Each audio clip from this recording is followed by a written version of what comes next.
No Saber Direito desta semana, o curso é sobre o crime no direito penal.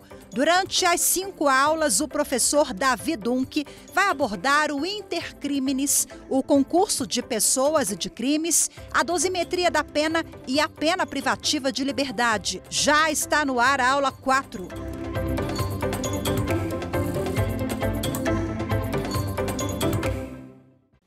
Olá, doutor! Olá, doutora! Seja muito bem-vindo, seja muito bem-vinda à nossa aula de Direito Penal Parte Geral. Parte Geral que é a base do Direito Penal, não é?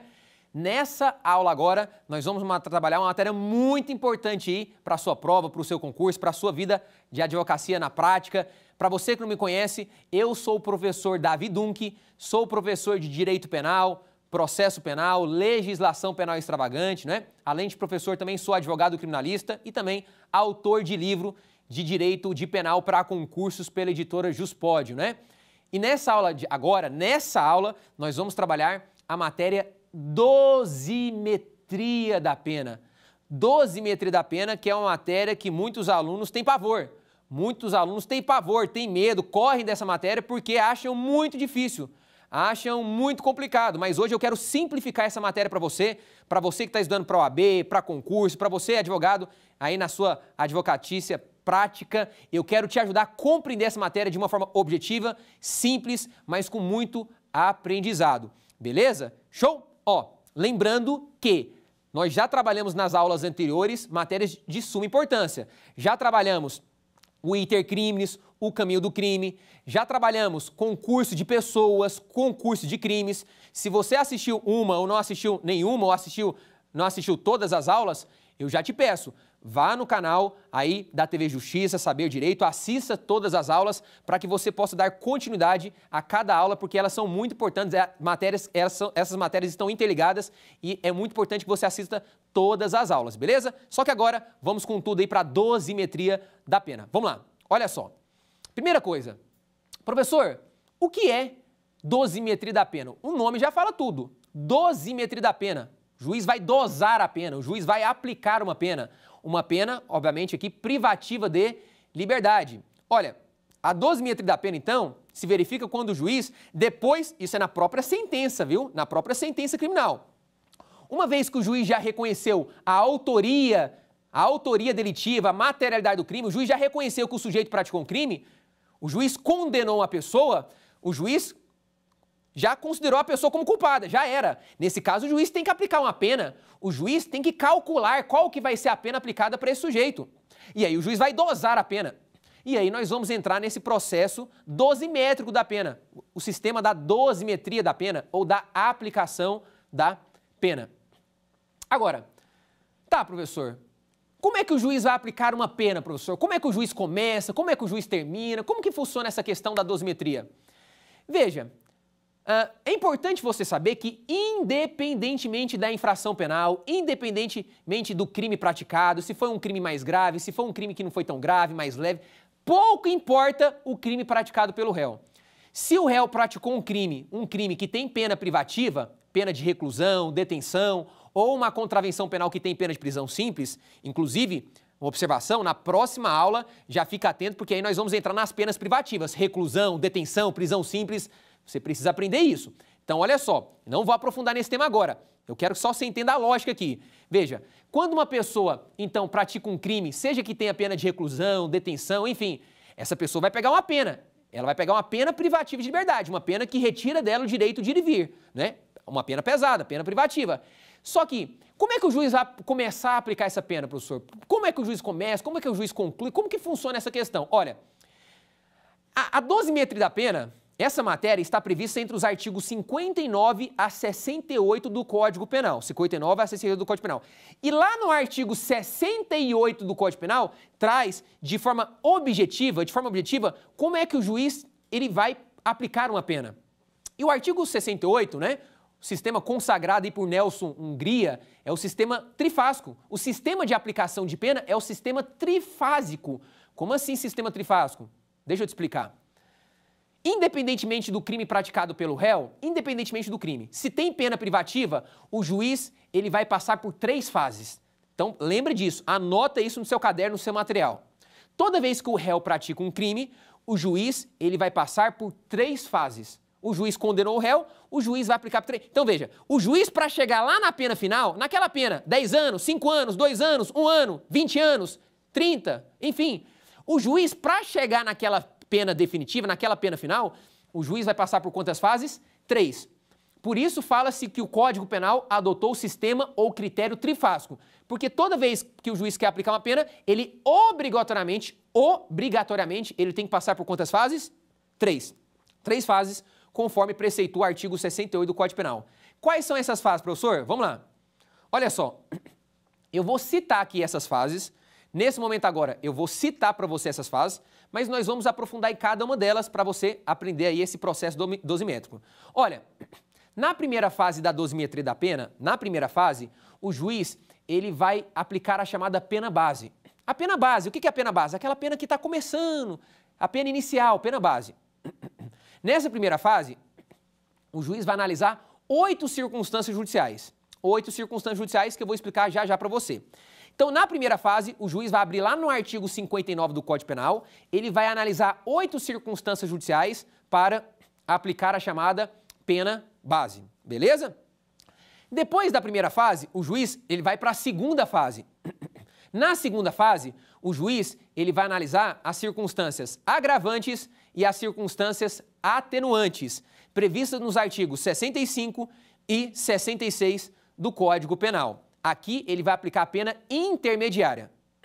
E finalmente, na terceira e última fase da dosimetria da pena, o juiz vai calcular as circunstâncias causas de aumento, as majorantes causas de aumento e as circunstâncias, as causas de diminuição da pena, né? As circunstâncias minorantes na terceira fase. E depois que ele calcula a pena aqui na terceira fase, aí nós vamos ter uma pena definitiva, pena definitiva, beleza? Show? Então, primeira fase, o juiz calcula a pena base, circunstâncias judiciais do artigo 59, segunda fase, agravantes e atenuantes, e terceira fase, majorantes e minorantes. Só que vamos percorrer cada uma dessas fases para você aprender de uma forma bem didática, bem objetiva. Vamos lá? Vamos para a primeira fase? Vamos lá. Primeira fase da dosimetria da pena. Olha só, na primeira fase da dosimetria da pena, o juiz ele vai calcular então a pena base. O juiz ele vai analisar as circunstâncias judiciais lá do artigo 59 do Código Penal. Então, primeira coisa, o juiz, no momento que ele vai começar a calcular a pena em desfavor do réu, ele vai abrir lá no artigo 59 do Código Penal e vai analisar 8 circunstâncias judiciais. Nós temos 8 circunstâncias judiciais. Quais são essas circunstâncias? Vamos lá? Primeira circunstância, culpabilidade do réu. Segunda circunstância, os antecedentes do réu. Terceira circunstância, a conduta social do réu. Quarta circunstância, a personalidade do réu. Quinta circunstância, as circunstâncias do crime. Sexta circunstância, a quinta circunstância, os motivos do crime. Sexta circunstância, as circunstâncias do crime. Sétima circunstância, as consequências do crime. E oitava circunstância, o comportamento da vítima. É importante você anotar isso no material. Eu vou explicar cada uma delas, fica tranquilo. Mas é importante você anotar no seu material, por quê? Porque cada circunstância dessa, o juiz ele vai julgar se é uma circunstância favorável para o réu, é uma circunstância desfavorável para o réu, é uma circunstância neutra, muitas vezes não tem elementos para constatar se ela é favorável ou desfavorável. E aí, como que vai ficar cada circunstância dessa? Lembrando mais uma vez, são 8 circunstâncias. Culpabilidade do réu, os antecedentes do réu, a conduta social do réu, a personalidade do réu, os motivos que levaram o réu a praticar o crime, as circunstâncias do crime, as consequências do crime e o comportamento da vítima. Nós temos essas 8 circunstâncias, o juiz vai analisando uma por uma. E aí, quando ele finaliza uma por uma, ele aplica a chamada pena base. Mas vamos lá, olha só. Professor, o juiz vai analisar 8 circunstâncias judiciais, justamente 8 circunstâncias. Primeiro ele vai analisar a culpabilidade do réu. O que seria a culpabilidade do réu aqui? A culpabilidade do réu não é aquela culpabilidade do critério tripartite de crime. Porque veja, segundo doutrina majoritária, o crime, o conceito analítico de crime, né, o crime ele é formado por 3 elementos: fato típico, ilicitude e culpabilidade. Essa culpabilidade da dosimetria da pena não é a culpabilidade como constatação para a prática de um crime. Porque, veja só, se o juiz está aplicando uma pena para o réu, é porque ele já tem culpabilidade. Aliás, se o réu não tivesse culpabilidade, ele era isento de pena. Ele era isento de pena. Então, se o réu já chegou até aqui, se o juiz já está aplicando a pena, é porque o réu tem culpabilidade. Então, essa culpabilidade do artigo 59 é o grau de culpabilidade. O grau de culpabilidade do réu em relação ao fato criminoso que ele praticou.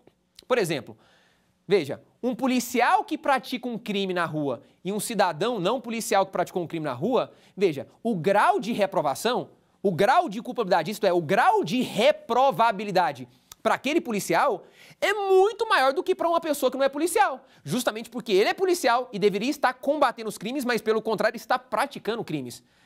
Então, para o policial, com certeza aí o juiz vai pesar mais a mão, vai aplicar uma pena mais pesada.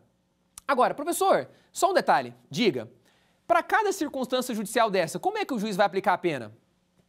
Olha, nós temos 8 circunstâncias judiciais. Hoje, o posicionamento atual do STJ é que cada circunstância judicial dessa, se ela for desfavorável para o réu, o juiz vai pegar a pena mínima do crime, a pena mínima do crime e aumentar de 1/6. Só um exemplo para você entender. Vamos imaginar que nós temos o homicídio simples. O homicídio simples tem uma pena de 6 a 20 anos. 6 a 20 anos. Então, a pena mínima do homicídio, 6 anos. Então, cada circunstância dessa, se for favorável para o réu, se for boa, favorável, o juiz vai manter a pena. 6 anos, 6 anos, 6 anos. Vai manter a pena, tranquilo. Se for uma circunstância neutra, ou seja, o juiz não tem elementos para constatar aquela circunstância, o juiz mantém, vai manter nos 6 anos. Agora, se essa circunstância for desfavorável, negativa para o réu, o juiz vai fazer o quê? O juiz vai pegar a pena mínima do crime, por exemplo, homicídio simples, 6 anos, 1/6. 1/6 de 6 anos dá 1 ano. Então, cada circunstância desfavorável, cada circunstância dessa que eu vou explicar que for desfavorável, o juiz vai aumentando mais ou menos, ok? Aproximadamente. A lei não fala tanto que é, mas é uma posição jurisprudencial do STJ. O juiz vai aumentando cada circunstância judicial desfavorável 1/6 da pena mínima. 1/6 da pena mínima, no caso do homicídio simples, se a pena mínima é 6, cada circunstância desfavorável, o juiz vai aumentando em torno de 1 ano. Pode ser um pouquinho a mais, um pouquinho a menos, um ano e 2, 3 meses, 9 meses, mas não pode sair muito daí, justamente em obediência aos princípios da proporcionalidade e razoabilidade. Beleza? Show? Professor, se todas as circunstâncias forem negativas, desfavoráveis para o réu, olha, obviamente o réu ele vai pegar a pena próximo ao máximo. Ali, quanto mais circunstâncias desfavoráveis ele tiver, mais a pena vai chegar próximo ao limite, ao máximo. E se todas as circunstâncias forem favoráveis, boas para o réu, aí ele vai pegar a pena no mínimo legal, na primeira fase. Então, se a pena, por exemplo, do homicídio simples, 6 a 20, ele pega a pena no mínimo, 6 anos. Beleza? Mas vamos lá então, ó. Então, a primeira circunstância que eu expliquei é a culpabilidade. A culpabilidade é o grau de reprovação. Né? Se o juiz entender que o grau de reprovação foi além da normalidade, além da normalidade do tipo penal, o juiz já vai aqui julgar essa circunstância como desfavorável e já vai aumentar a pena do réu. Se o juiz analisar que o grau de culpabilidade foi normal, nada além, nada diferenciado do normal, do tipo penal, não extrapolou os limites normais do tipo, o juiz mantém a pena no mínimo, ok? Show? Então lembra, culpabilidade é o grau de reprovação da conduta praticada pelo réu. Quanto mais intensa for essa reprovação em relação ao fato praticado pelo réu, o juiz aí vai aumentando essa pena. Agora, próxima circunstância judicial, antecedentes. Professor, o que são antecedentes? Antecedentes, o próprio nome já fala, antecedente. Antecedente é tudo aquilo que antecede a sua vida, só que aqui no âmbito criminal. Antecedentes criminais é tudo aquilo que consta na sua folha de antecedentes criminais. Agora, não confunda antecedentes com maus antecedentes. Opa, são duas coisas distintas. Veja, antecedentes criminais diz respeito a todos os dados que constam na folha de antecedentes de uma pessoa.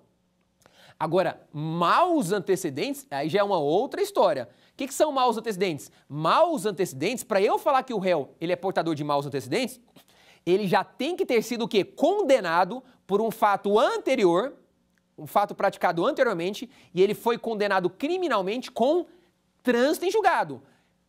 Professor, o cara foi condenado pelo juiz, mas ainda está em grau de recurso. Tem bons antecedentes. Ele tem que ter sido condenado com trânsito em julgado, ou seja, condenação definitiva, sem cabimento mais de recurso. Já esgotou os recursos, já era, já transitou em julgado. Então esse sujeito, aí sim eu considero ele como portador de maus antecedentes. Agora, professor, o fato de uma pessoa responder vários processos criminais, várias investigações, vários inquéritos policiais, isso quer dizer que essa pessoa ela é portadora de maus antecedentes ou não? E aí? Olha só, súmula importante para a sua prova. A resposta está contida no entendimento simulado 444 do STJ. Entendimento este que despenca em prova, em concurso, prova do ABZ, exames da OAB, concursos públicos. Toma cuidado aqui. Presta atenção. Segundo o entendimento simulado do STJ, súmula 444, o STJ declara o seguinte: inquéritos policiais e ações penais em curso não podem agravar a pena base do réu. Ou seja, aqui, quando o juiz vai julgar os antecedentes do réu, vamos imaginar que o réu tem 10 inquéritos policiais, 10 investigações, 10 inquéritos policiais em seu desfavor.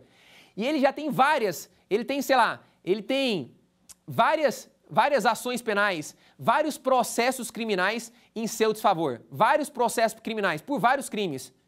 Nesse caso, olha só, nesse caso o réu, ele tem maus antecedentes? Não, não tem. Olha só. Nesse caso, o réu não tem maus antecedentes, por quê? Porque o fato dele ter várias investigações contra ele, o fato dele ter vários processos criminais com ele, e digo mais, e vou além, esse réu ele pode ainda ter várias condenações contra ele. O cara está respondendo vários inquéritos, vários processos criminais, e pior, ele pode ainda ter sido condenado por vários crimes, só que se essas condenações ainda não transitarem em julgado, ele ainda continua portador de bons antecedentes. Professor, mas por quê? Porque pensa comigo, se esse réu ele ainda não foi condenado de forma definitiva, isso quer dizer que em grau de recurso pode acontecer de ele ser absolvido. Então, enquanto ele não foi condenado de forma definitiva, eu não posso carimbar portador de maus antecedentes. Não, eu preciso esperar essas investigações, esses inquéritos, esses processos criminais, eu preciso esperar, aguardar para ver se no final ele vai ser condenado com trânsito em julgado. Agora, se ele já foi condenado por um crime anterior com trânsito em julgado, aí nesse caso, de fato, ele é portador de maus antecedentes. Beleza? Show? Olha, a próxima circunstância judicial diz respeito à conduta social. Conduta social. O comportamento social do réu. O que é a conduta social? Olha, a quarta circunstância judicial é o comportamento, a conduta social. E, veja, a primeira circunstância judicial é a culpabilidade, a segunda circunstância são os antecedentes, a terceira circunstância é a conduta social é a terceira, e a quarta é a personalidade do réu. E eu já vou falar das duas porque a terceira circunstância é o comportamento, é a conduta social do réu. A quarta circunstância é a personalidade. E aí, professor, qual que seria a diferença entre conduta social e personalidade? Veja, conduta social é a maneira como a pessoa se comporta na sociedade. É a maneira como esse réu se comporta lá na rua dele, no trabalho, na vizinhança, na rua, no shopping, com a família. Enfim, a maneira como ele se comporta em vida em sociedade, no meio social. A maneira como ele se comporta diz respeito, o juiz vai analisar o seu comportamento, a sua vida, a maneira como ele se comporta na vida em sociedade, nos locais onde ele frequenta, o local onde ele mora, o local onde ele trabalha. Isso é comportamento, isso é conduta social. Essa é a terceira circunstância. E a quarta circunstância é a personalidade. Personalidade é algo intrínseco, é algo que diz respeito ali às características desse réu. Não é algo mais voltado para a maneira como ele se comporta na sociedade, mas sim a maneira como ele é. Poxa, esse réu, como que é a personalidade dele? Ele é uma pessoa muito agressiva? Ele é uma pessoa muito nervosa? Ele é uma pessoa bipolar? É uma pessoa alegre? É uma pessoa de bem com a vida? É uma pessoa... Como é que ele é por dentro? Como que é a personalidade? Nós sabemos que a personalidade, ela não é formada de um dia para outro. A personalidade, ela é formada no decorrer da vida de uma pessoa. Desde o momento ali, né, em que aquela pessoa começa a conviver a vida em sociedade. sociedade, né? O comportamento daquela, a personalidade dela, obviamente, ela vai sendo formada ali, né? No seio, no meio social, na família, a maneira como aquela pessoa é criada, a maneira como aquela pessoa é educada, a maneira como aquela pessoa, ela se comporta, a maneira como aquela pessoa, os ambientes onde ela vive, os ambientes onde ela frequenta, tudo isso vai, de fato, ali influenciar no desenvolvimento da personalidade da pessoa. Cada pessoa tem uma personalidade diferente. Agora, deixa eu falar uma coisa para você. Conduta social e personalidade, normalmente nos processos, você não tem elementos sobre o comportamento do réu e a conduta. Aí você fala, professor, mas o réu praticou um crime. Ok, ele praticou um fato, mas um fato criminoso, que está sendo julgado, está sendo analisado. Mas normalmente no processo você não tem elementos cabais, provas, que demonstram como que é o comportamento dele no trabalho, lá na família, como que é a personalidade dele. Então, normalmente nos processos, essas duas circunstâncias ficam como neutras. Não favorece e nem desfavorece. Normalmente o juiz mantém a pena da maneira, até onde a pena já chegou ali, nessas terceira e quarta circunstâncias judiciais, normalmente a pena é mantida. Agora, se o juiz, por exemplo, tiver provas, testemunhas, provas da maneira como que é a personalidade, como que é o comportamento dele lá na família, no trabalho, né? Se tiver prova da personalidade dele, a personalidade dele é uma personalidade ali, né, agressiva, mas ali uma personalidade realmente ali que traz uma personalidade mais pesada, mais agressiva, né? Uma personalidade ali de alta periculosidade. Se tiver provas, um laudo, por exemplo, nesse ponto, um laudo pericial demonstrando que a personalidade do agente é uma personalidade mais agressiva ali e tal, de alta periculosidade, enfim. Aí, nesse caso, o juiz tendo elementos, ele pode considerar essa circunstância como desfavorável e aumentar a pena do réu. Caso contrário, o juiz não pode presumir, né, sem provas, o juiz não pode presumir, nesse caso, presumir como desfavorável, o juiz mantém essas duas circunstâncias, conduta social e personalidade, como neutras, o juiz não aumenta a pena, mantém a pena da maneira como ela está, ok? Agora, vamos lá. Então, na primeira circunstância, o juiz analisa a culpabilidade, segundo, antecedentes, terceiro, conduta social, quarta, personalidade. Na quinta circunstância judicial, o juiz vai analisar os motivos do crime, ou seja, o que levou o réu a praticar o crime. Quais foram os motivos que levaram o réu a praticar o crime? Obviamente, aqueles motivos mais graves, que vão além do tipo penal, aqueles motivos mais graves, merecem uma reprovação maior. Agora, é claro que se essa motivação já tiver prevista, por exemplo, como uma agravante ou como uma qualificadora, o juiz vai aplicar agravante ou qualificadora. Por exemplo, no crime de homicídio. Homicídio matar alguém, a pena é de 6 a 20 anos, homicídio simples. Só que se a pessoa matar alguém por motivo torpe, por motivo fútil, motivo torpe, motivo fútil, qual que é a diferença? Motivo torpe é aquele motivo vil, abjeto, repugnante, moralmente reprovável. O cara mata o pai para ficar com a herança, motivo torpe.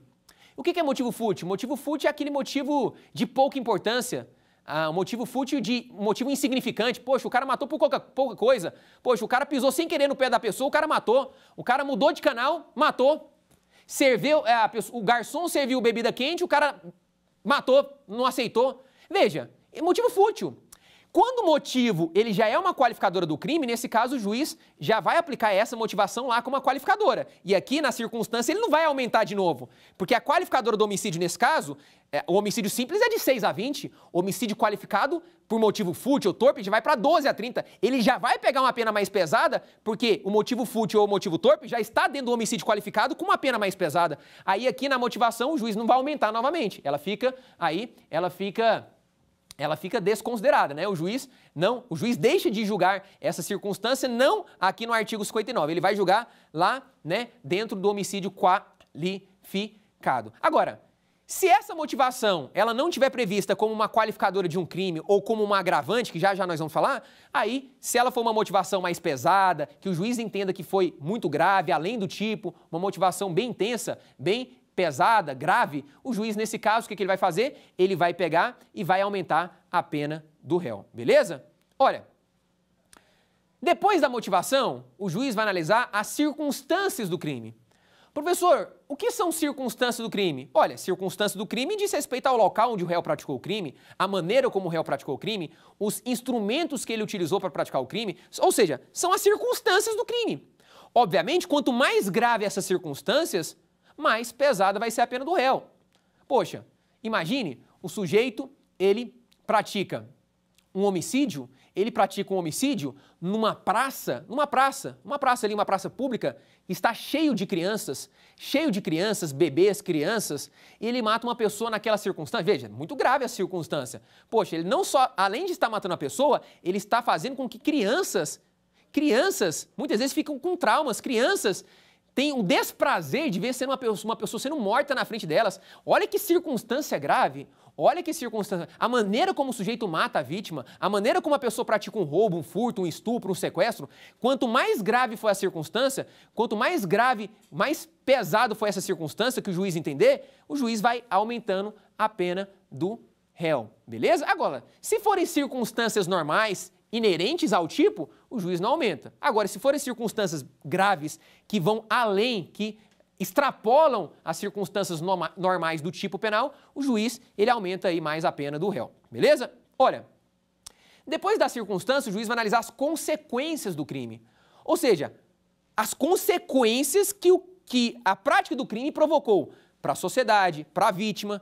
Quais foram as consequências do crime? Aí você fala, uai, professor, mas todo crime tem uma consequência negativa, é óbvio. É óbvio, a consequência do crime não é boa. Se fosse boa, não tinha que punir a pessoa, uai. Então pensa comigo.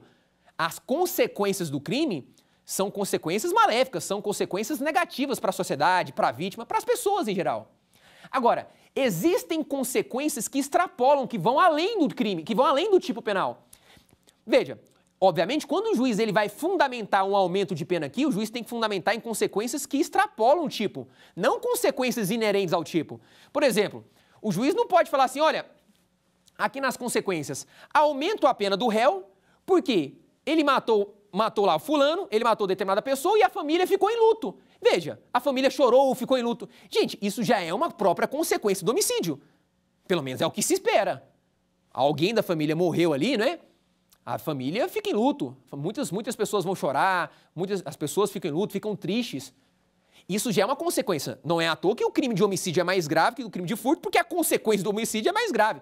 Então, isso o juiz não pode fundamentar uma pena mais pesada sobre uma consequência que já faz parte do próprio tipo penal. Agora, veja só. Imagine que esse sujeito que a pessoa matou, esse sujeito que o bandido matou, vamos imaginar que era o homem lá que trabalhava, vamos imaginar que ele era o único que estava empregado na casa, a esposa dele estava desempregada, só ele estava conseguindo um emprego, estava trabalhando, ele estava sustentando a família, né, suando, tal, aquela coisa, e na dificuldade, e o sujeito matou ali aquele pai de família, e a mulher estava desempregada, continuou desempregada, com um filho para criar, entrou em depressão, teve que pedir empréstimo, gastar com remédio, gastar com psicólogo, né, com terapeuta, com psiquiatra, negócio, os filhos, né, ficaram doentes, né, não tinham o que comer, ficaram vários dias sem comer, porque, né, quem ali sustentava ali era o sujeito, né, o pai de família que acabou falecendo, ela estava desempregada. Veja, nesse caso, as consequências foram além do crime, foram além do tipo. Poxa, a mulher do cara entrou em depressão, teve que gastar com remédio, pegar empréstimo, os filhos ficaram vários dias sem comer, teve que gastar com psiquiatra, com médico. Poxa, as consequências desse crime foram muito mais graves, foram além do tipo. Nesse caso, justifica o juiz aumentar a pena em desfavor do réu. Entendeu? Beleza? E vamos lá. Última circunstância judicial da primeira fase da dosimetria. Comportamento da vítima. Veja, aqui, o que é comportamento da vítima, professor? Olha que interessante, aqui o juiz vai analisar se a vítima, o comportamento da vítima, de alguma forma colaborou na prática do crime. Peraí, professor, não estou entendendo. Tá, calma, você está entendendo, é isso mesmo. O juiz, ele vai analisar agora, não é mais o réu, especificamente. Essa última circunstância judicial do artigo 59 diz respeito ao comportamento da vítima, ou seja, a maneira como a vítima se comportou, se a vítima, no comportamento dela, de alguma forma ela colaborou, concorreu na prática do crime. Aí você fala, professor, tá de brincadeira, isso pode acontecer? Pode. Vou dar um exemplo para você. Vamos imaginar que uma pessoa vai atravessar uma rua, vai atravessar uma avenida, só que a faixa está ali, ó, a faixa está ali a 10 metros de distância, 10 metros. E a pessoa vai atravessar. E ela fala, não, eu vou ter que andar 10 metros, e eu não estou falando nem de 30, 40, 50, não, eu estou falando 10 metros, bem mais perto. 10 metros ali, tranquilo, fala, nem, vou ter que ir até a faixa ali para depois atravessar, vou perder tempo, não, eu vou fora da faixa. e a pessoa ali acaba atravessando, sai correndo na avenida fora da faixa. Só que vamos imaginar que vem do outro lado da rua, vem um carro desgovernado, o sujeito, o motorista ali, em excesso de velocidade. Em excesso de velocidade ali, né, dirigindo de forma imprudente e acaba atropelando essa vítima. Veja, o motorista dirigiu de forma imprudente, tem que ser punido pelo crime.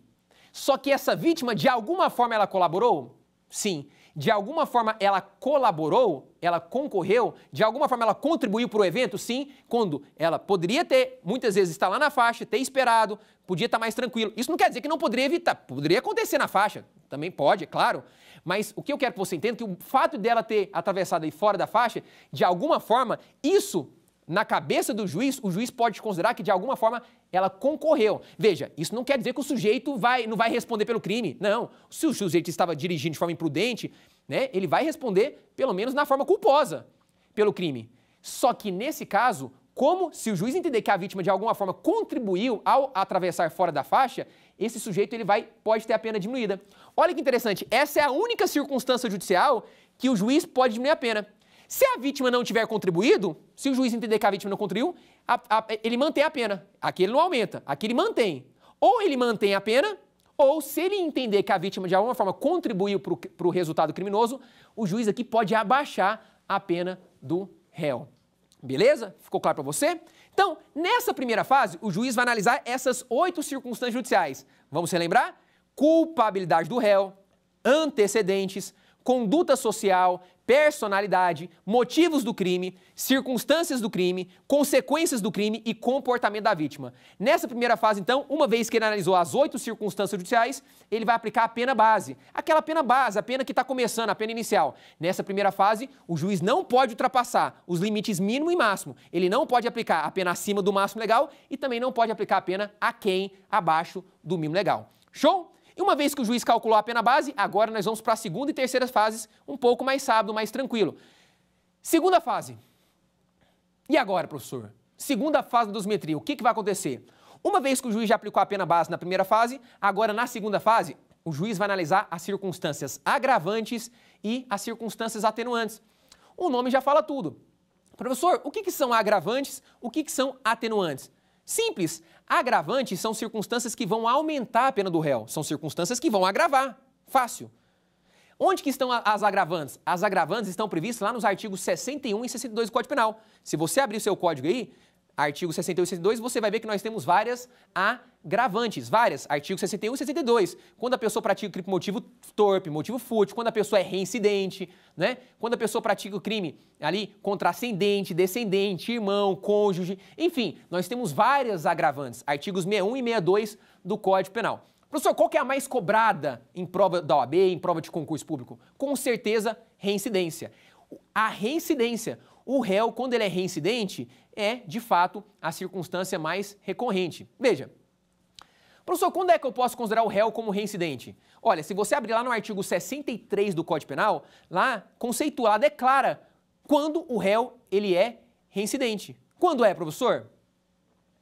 Segundo o artigo 63 do Código Penal, o réu ele é considerado reincidente quando ele já foi lá no passado, ele já foi condenado por um crime com trânsito em julgado, condenação definitiva com trânsito em julgado, e depois dessa data que ele foi condenado, não é a data que ele praticou o crime, depois da data que ele já foi condenado com trânsito em julgado, ele pratica um novo crime ou uma contravenção penal. Nesse caso, ele aí, de réu primário, ele vira réu reincidente.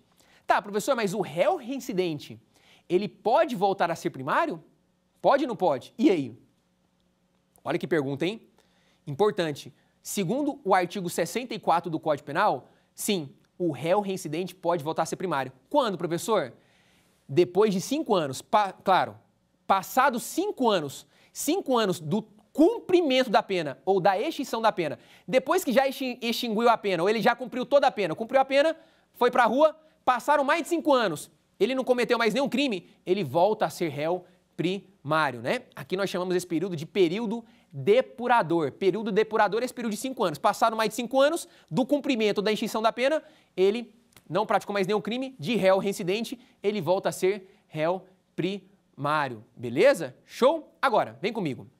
Professor, As agravantes, professor, as agravantes, elas se aplicam aos crimes dolosos, aos crimes culposos? E aí? Olha, a regra é que as agravantes só se aplicam aos crimes dolosos.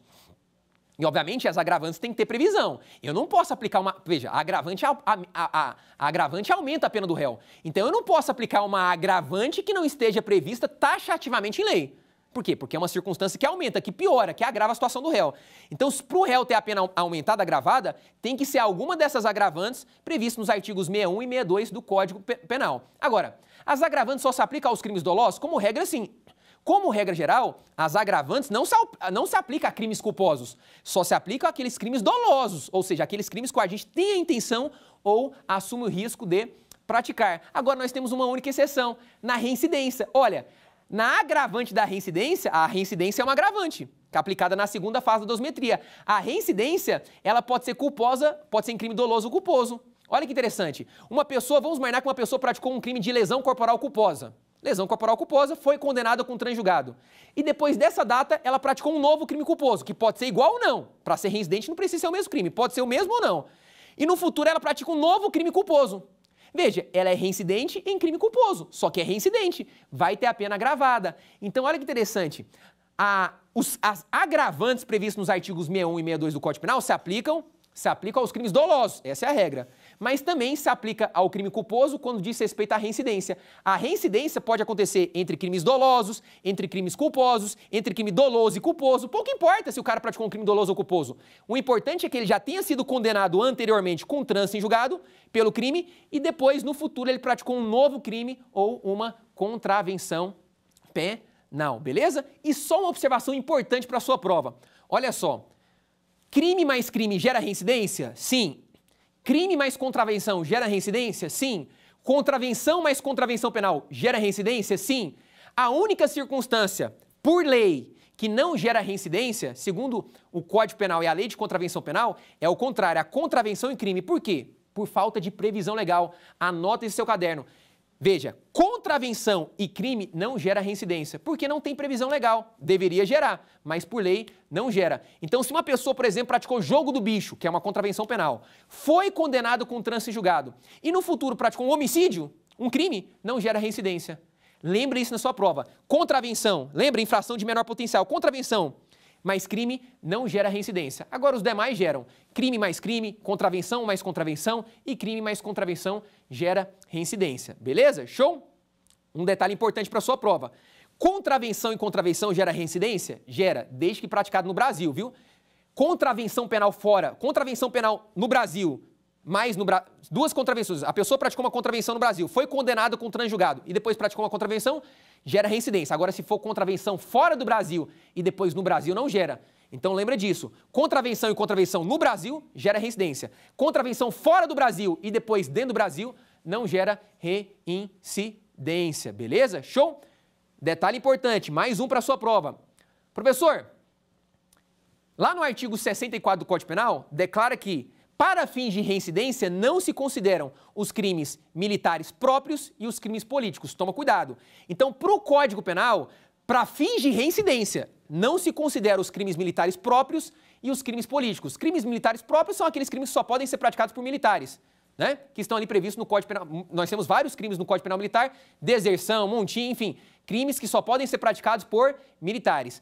Crimes militares próprios e crimes políticos, para fins de reincidência, não são considerados. Então, por exemplo, se uma pessoa praticou um crime militar próprio, deserção, crime militar próprio, foi condenado com trânsito em julgado, e depois ele praticou um crime comum do Código Penal, um furto, não gera reincidência por expressa previsão legal. Show? Beleza?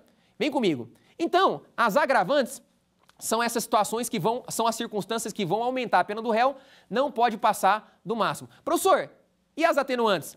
As atenuantes, por consequência, são circunstâncias que vão atenuar, que vão diminuir a pena do réu. Temos várias circunstâncias atenuantes. Quando o réu... As circunstâncias atenuantes, anota aí, estão previstas lá nos artigos 65 e 66 do Código Penal. 65 e 66. Nós temos várias. Quando o réu é menor de 21 anos na data do fato, quando o réu é maior de 70 anos na data da sentença, quando o réu confessa o crime, confessa espontaneamente o crime, é uma atenuante.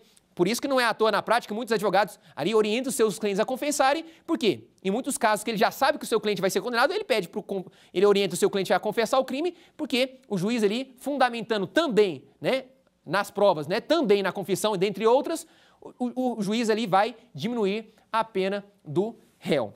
Agora, olha só, professor, as circunstâncias atenuantes então diminuem a pena do réu, as agravantes aumentam. A lei fala uma quantidade? Não, fica a critério do juiz.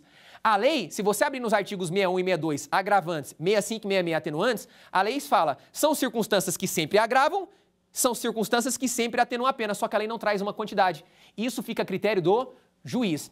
A posição hoje da jurisprudência, né, do STJ, hoje a posição da jurisprudência é no sentido de que cada circunstância agravante e atenuante, o juiz vai aumentar ali mais ou menos, em torno, ok? Não é algo que está na lei, mas essa é a posição jurisprudencial do STJ. Cada circunstância agravante e atenuante, eu vou aumentar, se for agravante, um sexto da pena base. Lembra a pena da primeira fase, a pena base? Então, se o cara pegou, por exemplo, 6 anos na primeira fase, um sexto de 6, 1 ano. Então, cada circunstância judicial, o juiz aumentando 1 ano, se for, dependendo da pena que ficou lá na primeira fase.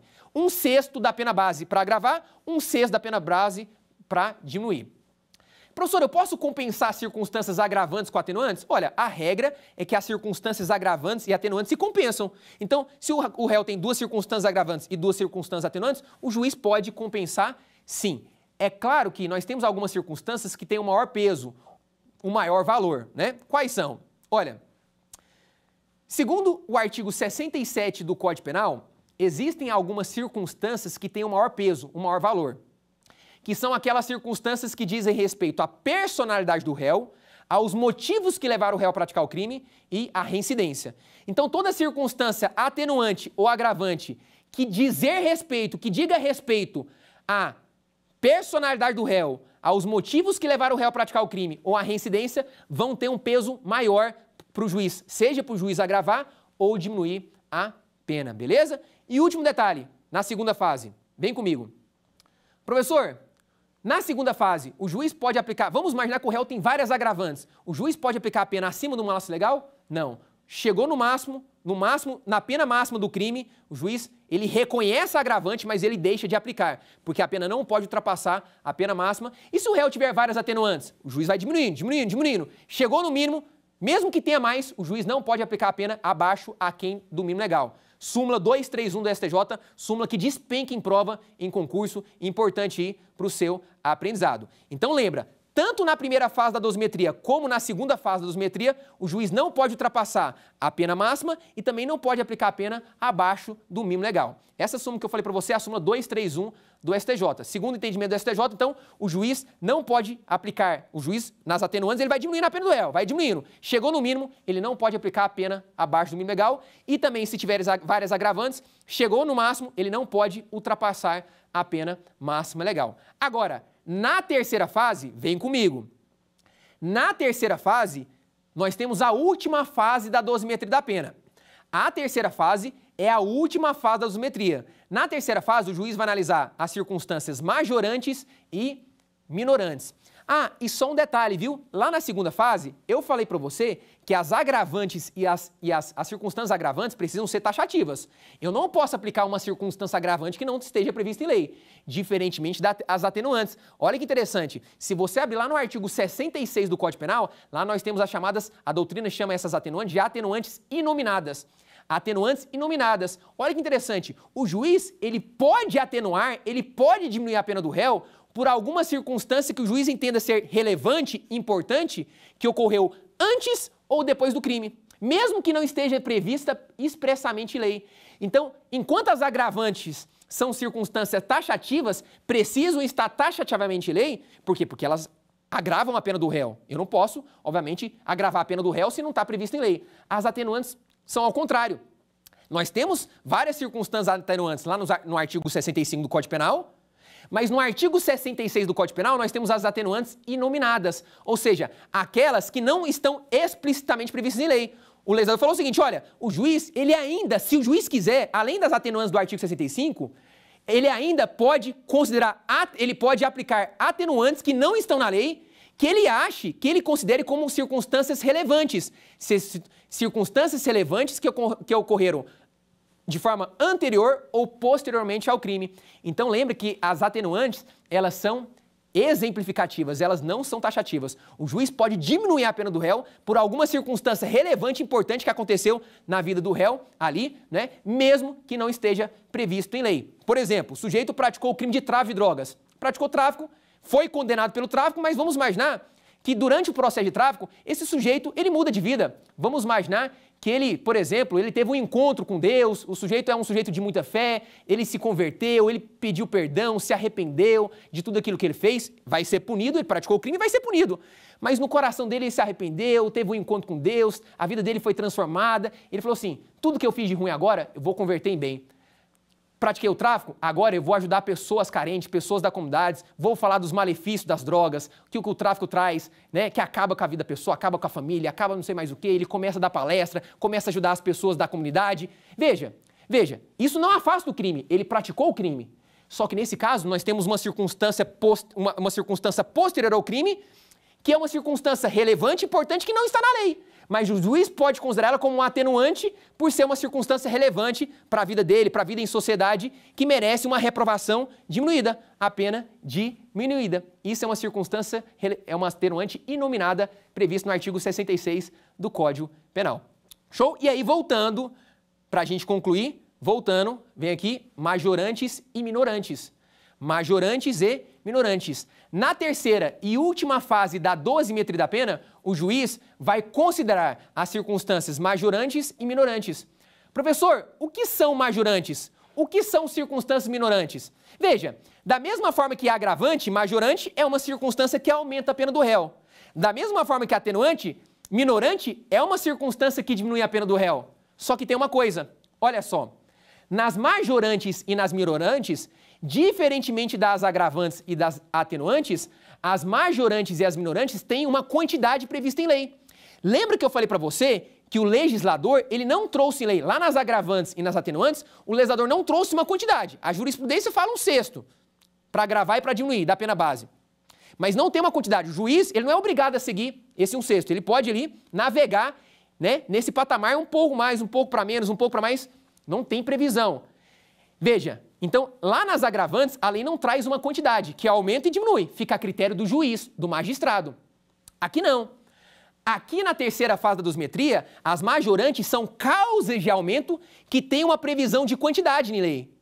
Então, por exemplo, crime de roubo. Se você abrir lá no artigo 157, parágrafo 2º A do Código Penal, você vai ver que quando o sujeito pratica um roubo, por exemplo, gente, as majorantes e as minorantes estão espalhadas pelo Código. Para eu reconhecer é muito fácil. Toda vez que a lei traz uma quantidade de aumento, a pena é aumentada de 2/3. A pena é aumentada de 1/3 a metade. A pena é aumentada até o triplo. Toda vez que a lei traz uma quantidade, é uma causa de aumento, é uma majorante. Então, lá no crime de roubo, artigo 157, parágrafo 2º A, lá fala que o crime de roubo praticado com o emprego de arma de fogo, a arma de fogo, o emprego dela, aumenta a pena em 2/3. Então, o cara vai pegar uma pena de roubo, que é uma pena de reclusão de 4 a 10 anos, e lá na terceira fase ele vai ter a pena aumentada de 2/3. E minorantes? A lógica é a mesma. Minorantes são circunstâncias que vão diminuir a pena do réu, só que em quantidade. Em quantidade que está ali, foi fixada pelo legislador. Então, quando a lei fala, olha, a pena desse crime é diminuída de um tanto até um tanto, a pena do crime é diminuída de 2/3, a pena do crime é diminuída de 1 a 2/3. Quando a lei traz uma quantidade, não é atenuante, é uma minorante, uma quantidade, obviamente, de diminuição. E olha só, importante, como nas majorantes e nas minorantes o próprio legislador traz uma quantidade de aumento e diminuição, o juiz, somente aqui na terceira fase, o juiz pode aplicar a pena acima do máximo e abaixo do mínimo legal. Por exemplo, a tentativa é uma minorante. A tentativa, lembra? O crime tentado é a mesma pena do crime consumado diminuída de 1 a 2/3. Então, se uma pessoa mata e uma pessoa tenta matar, a pessoa que matou vai ter uma pena. A pessoa que tentou matar vai ter uma pena reduzida porque ela não conseguiu efetivamente matar. A tentativa é uma causa de diminuição. Diminui a pena de 1 a 2/3. Então, se uma pessoa praticou um furto, uma tentativa de furto, a pena do furto é de reclusão de 1 a 4 anos. Só que a tentativa não vai diminuir a pena de 1 a 2/3? Pode ser que esse sujeito pegue uma pena menor do que 1 ano. Ué, professor, mas a pena do furto é de 1 a 4 anos e multa. Beleza, só que a tentativa diminui a pena. Pode ser, a depender da diminuição, que ele pega uma pena menor do que 1 ano. Então, as minorantes, as causas de diminuição, podem levar a pena abaixo do mínimo legal. E da mesma forma, vem comigo, as majorantes. As majorantes também podem levar a pena acima do máximo legal. Então, por exemplo, para encerrar aqui, para você entender, o cara praticou um roubo, pena do roubo de reclusão de 4 a 10 anos. 4 a 10 anos. Vamos imaginar que até na segunda fase, o sujeito pegou 9 anos. Até na segunda fase, 9 anos. Na terceira fase, o juiz, opa, esse sujeito praticou roubo com emprego de arma de fogo. A pena do roubo aumenta em 2/3. Ele pegou 9 anos até a segunda fase. 9 anos mais 2/3, 2/3 de 9, 2/3 de 9 dá 6 anos. 9 mais 6, 15 anos. Uai, a pena do roubo é de reclusão de 4 a 10 anos e multa. 4 a 10 anos e o cara pegou 15 anos, pode isso? Pode. Por quê? Lembre disso na sua prova. As causas de aumento e as causas de diminuição de pena, como elas têm uma previsão de aumento e diminuição já na própria lei, o juiz, ao utilizá-las na dosimetria, muitas vezes essas majorantes vão levar a pena acima do máximo ou abaixo do mínimo legal. Então, lembra a sua prova. A única fase que o juiz pode ultrapassar a pena máxima, passar a pena máxima do crime, a pena máxima abstratamente combinada pelo legislador, ou diminuir a pena aquém do mínimo legal, é na terceira fase da dosimetria da pena. E aí, nessa terceira fase, o juiz vai aplicar a pena definitiva e, de acordo com essa pena, o juiz vai decidir se ele vai para o regime fechado, para o semiaberto, para o aberto. Enfim, nós vamos ver isso na próxima aula. Na próxima aula, nós vamos ver sobre essas questões muito importantes para você não perder, beleza? Mas, ó, vamos fazer o seguinte, uma vez que nós concluímos aqui, né, a dosimetria da pena, vamos para o nosso quiz, vamos responder algumas questões no nosso quiz para ver se de fato você conseguiu absorver essa matéria, beleza? Vamos lá para a tela.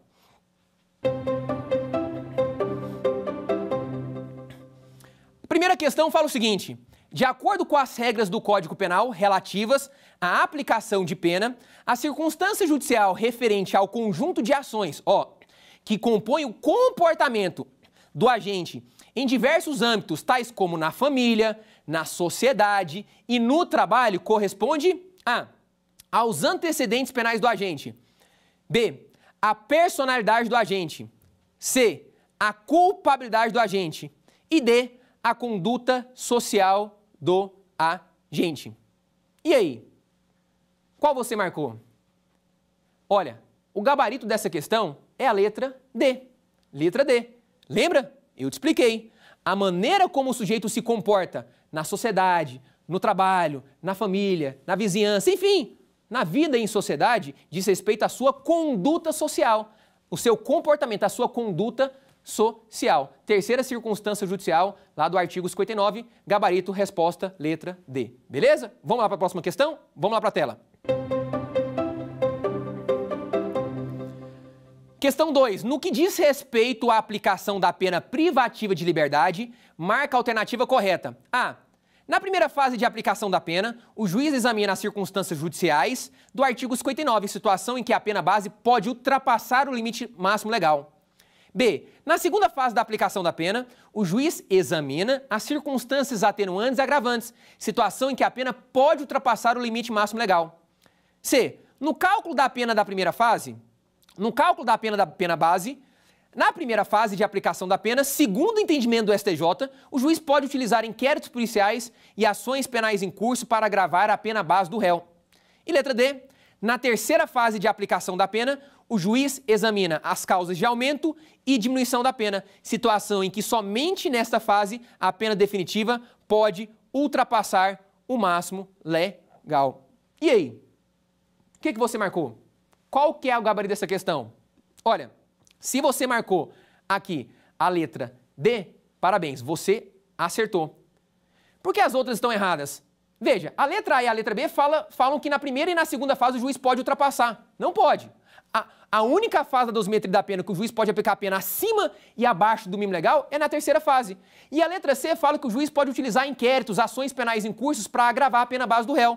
Não pode. Lembra que o réu, eu só posso agravar a pena dele como portador de maus antecedentes, eu só posso considerar o réu como portador de maus antecedentes para agravar a pena base dele se ele já foi condenado por fato criminoso anterior, com condenação com trânsito em julgado. Então, a única fase que o juiz de fato pode aplicar a pena acima do máximo ou abaixo do mínimo legal é na terceira fase, terceira e última fase da dosimetria da pena, gabarito, letra D. Beleza? Vamos lá, mais uma questão, vamos lá para a tela.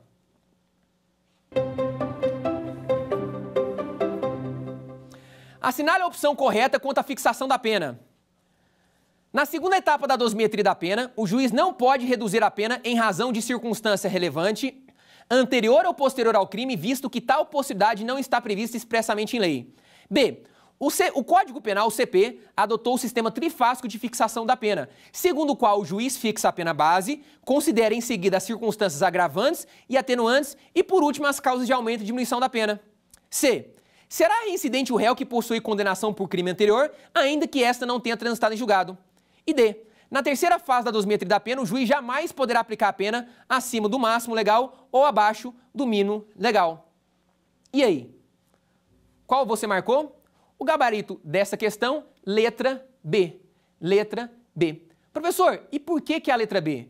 Vem aqui comigo para a tela. Olha só na tela. Na letra A fala que na segunda etapa, o juiz, veja, o juiz não pode reduzir a pena do réu em razão de circunstância relevante, anterior ou posterior ao crime, mesmo que não esteja previsto em lei. Pode sim. Lembra as atenuantes inominadas previstas no artigo 66? Mesmo que não tenha previsão legal, o juiz pode pode diminuir a pena do réu na atenuante inominada, beleza? A letra C está errada porque fala que o réu é considerado reincidente por condenação por crime anterior, ainda que não tenha transitado julgado. Não. Se não transitou em julgado, eu não posso considerar ele como reincidente. E a letra D fala que, na terceira fase da dosimetria, o juiz jamais pode aplicar a pena acima do máximo ou abaixo. Errado. Na terceira fase é justamente a fase que o juiz pode aplicar a pena acima do máximo ou abaixo do mínimo. E o gabarito é a letra B, justamente, vem comigo, gabarito letra B, justamente por quê? Porque a letra B traz o critério trifásico do sistema de aplicação da pena. O juiz, na primeira fase, aplica a pena base, artigo 59 do Código Penal, analisa as 8 circunstâncias judiciais e aplica a pena base. Na segunda fase, o juiz analisa as circunstâncias agravantes e atenuantes, aplica a pena intermediária. E, finalmente, na terceira e última fase da dosimetria da pena, o juiz aplica as causas de aumento majorantes e causas de diminuição minorantes. E nessa fase, apenas nessa, ele pode aplicar a pena acima e abaixo dos limites legais. Beleza? Show? Vem comigo. Olha, eu espero de fato que você tenha aprendido sobre esse critério trifásico da dosimetria da pena. Espero de fato que realmente essa aula tenha sido produtiva para você. Lembrando, qualquer dúvida que você teve nessa matéria, conta comigo. Vai lá no meu Instagram, penal.aulas, manda um direct para mim, penal.aulas, manda a sua dúvida, que eu vou ter a maior satisfação e prazer de poder te ajudar e responder a sua dúvida, beleza? Show? Espero que essa aula tenha ficado clara para você. Não saia, calma que nós temos mais uma aula. Próxima aula, nós vamos entrar nas penas privativas. Você sabe a diferença entre reclusão, detenção, prisão simples?